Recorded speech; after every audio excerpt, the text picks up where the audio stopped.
Hello everyone, welcome to Selenium. Today's topic is Relative XPath. Relative XPath is used to locate elements based on the structure and attributes of the DOM without starting from the root of the page. Unlike, unlike Absolute XPath, Relative XPath starts with forward slashes, is shorter, flexible, and more stable. Is preferred in real automation projects. Relative XPath allows us to locate elements using attributes. Attributes are nothing but properties of that particular element. Use functions like contains and text. Build locators that survive UI changes. In real projects, relative XPath is used when ID or name is not available. Elements are dynamic and CSS selectors are not sufficient.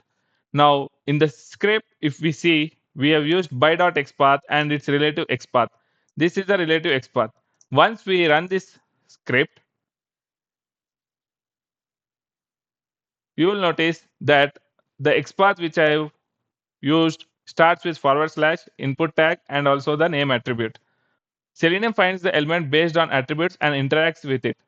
This is the most common XPath style used in real automation. Now, if we want to see the same XPath, how it has been identified, if we inspect the element in the dev tools, we will see that relative XPath starts with double slash and it is not having the hierarchy of the parent. Simply, we can use the element tag and the attributes of that particular tag. This is how relative XPath in Selenium is used for automation.